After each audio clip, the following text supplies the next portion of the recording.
5 seconds. Start.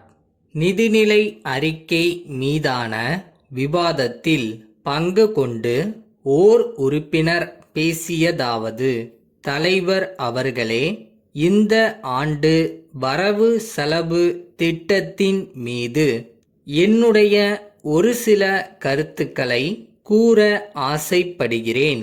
இந்த ஆண்டில் இந்த திட்டத்தின்படி நமக்கு துண்டு விழும் தொகை இருந்தாலும் கூட அதை சரி செய்வதற்காக பல இனங்களில் வரி விதிக்கப்பட்டு அதன் மூலம் சரி செய்யும் சூழ்நிலையை ஏற்படுத்தி இருப்பதை நாம் காண முடிகிறது. வரி விதிக்காமல் திட்ட வேலைகளை நாம் செய்ய முடியாது என்பதையும் கூட மாண்புமிகு நிதியமைச்சர் அவர்கள் திட்டவட்டமாக குறிப்பிட்டுள்ளார்கள். அடுத்தபடியாக, வரி இல்லாமல் எந்த வசதியையும் மக்களுக்கு அளிக்க முடியாது என்பதை நாம் எல்லோரும் அறிவோம். தேர்தல் நேரங்களில் வரியை குறைத்து வசதியை பெருக்குவோம் என்று சொல்லப்பட்டாலும் அதற்கு இன்றைய தினம் ஒரு புதிய விளக்கம் தருவதை பார்க்கிறோம். ஏழைகளுக்கு வரியை குறைத்து வசதியை பெருக்குவோம் என்ற விளக்கம் கொடுக்கப்படுகிறது. அதிலும் உண்மை இல்லாமல் இல்லை. போடுகிற வரி தாங்கக்கூடியவர்கள் மீது மட்டுமே என்றிருந்தால் ஏழைகளாய் இருக்கிறவர்கள் கவலைப்பட வேண்டிய அவசியம் இல்லை. ஆனால் போடப்பட்டிருக்கிற வரிகள் எல்லாம் ஏழைகளை பாதிக்காத வரிகள் தானா என்று ஒரு கணம் சிந்தித்து பார்க்கும்படி நான் கேட்டுக்கொள்ள விரும்புகிறேன்.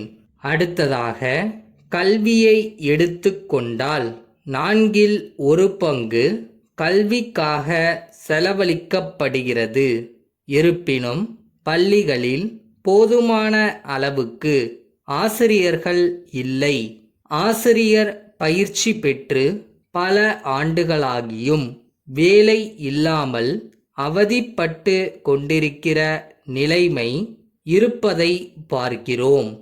பயிற்சி பெற்ற ஆசிரியர்கள் எண்ணிக்கை அதிகமாக இருக்கும்போது அவர்களை வேலையில் அமர்த்தி பள்ளிகளில் ஆசிரியர் பற்றாக்குறை இருப்பதை நிவர்த்தி செய்ய வேண்டும் என்று இந்த அரசை பணிவன்போடு வேண்டி கேட்டுக்கொள்ள ஆசைப்படுகிறேன். வேலையில்லா திண்டாட்டம் என்பது ஆசிரியர்கள் மத்தியில் மட்டுமல்ல, இன்றைய தினம் படித்தவர்கள், படிக்காதவர்கள், தொழிலாளர்கள் என்று எல்லா பிரிவுகளிலும் வேலையில்லா திண்டாட்டம் அதிகமாகி இருக்கிறது. எனவேதான் தொழிற்சாலைகளை அதிகமாக ஏற்படுத்த வேண்டும். தமிழ்நாட்டில் எல்லா மாவட்டங்களிலும் சிறு தொழில்கள் துவக்கப்பட வேண்டும் என்று நான் விரும்பி வேண்டி கேட்டுக்கொள்கிறேன். அடுத்தபடியாக, விவசாயத்தை பற்றி ஒரு சில கருத்துக்களை இந்த அவையின் முன் வைக்க விரும்புகிறேன். தமிழகத்தை பொறுத்தவரையில் விவசாயம் வளர வேண்டும், உற்பத்தி பெருக வேண்டும் என்று நாம் எல்லோருமே விரும்புகிறோம். இதற்காக பல உதவிகளை அரசு செய்து கொண்டு வருகிறது. ஆனால் கடன் வசதியை பொறுத்தவரையில் அரசு இன்னும் அதிக அளவில் உதவி செய்ய முன் வர வேண்டும் என்பது என் தாழ்மையான கருத்து ஆகும். தேவையான நேரத்தில் போதுமான அளவு விவசாயிகளுக்கு கடன் கிடைக்க ஏற்பாடு செய்வது மிகவும் அவசியம் என்பதை கருத்தில் கொள்ள வேண்டும் என்பதை வலியுறுத்தி கூற ஆசைப்படுகிறேன். நான் எடுத்து வைத்த பல கருத்துக்களையும் அரசு கவனத்தில் கொள்ளும் என்று நம்புகிறேன். திருவாளர்கள் மாறன் சகோதரர்கள் நிறுவனத்திற்கு எழுதிய கடிதம். அன்புள்ள ஐயா, தங்களது விற்பனை பிரதிநிதி சங்கரன் மூலம் தாங்கள் தற்போது புதிதாக அறிமுகப்படுத்தியுள்ள பல வண்ண அச்சு இயந்திரங்கள் சம்பந்தமான விவரங்கள் அனைத்தும் அறிந்து கொண்டோம்.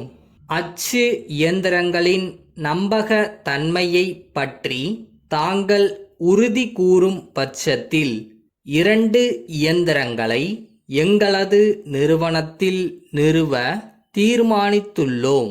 அதற்கான முன்பணமாக ரூபாய் 1,00,000க்கான வங்கி வரைவினை இத்துடன் இணைத்துள்ளோம். எனவே தாங்கள் ஏற்கனவே தெரிவித்தபடி 1 வார காலத்தில் இயந்திரங்களை எங்கள் நிறுவனத்தில் வந்து பொருத்தி தருமாறு அன்புடன் கேட்டுக்கொள்கிறோம்.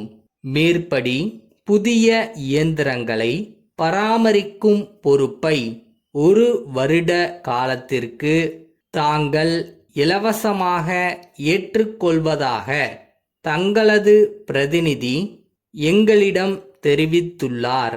தாங்கள் அறிமுகப்படுத்தியுள்ள இயந்திரம் நமது மாநிலத்திற்கு மிகவும் புதியதாகையால் அவற்றை தொடர்ந்து பராமரிப்பது சற்று கடினமாக இருக்கும் என்று கருதுகிறோம்.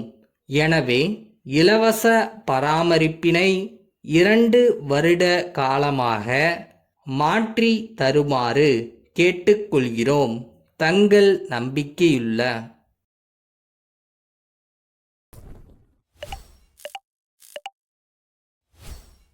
நீ உண்மையாவே ஒரு விஷயத்தை நேசிச்சா அது உன்னை விட்டு எங்கேயும் போயிடாது.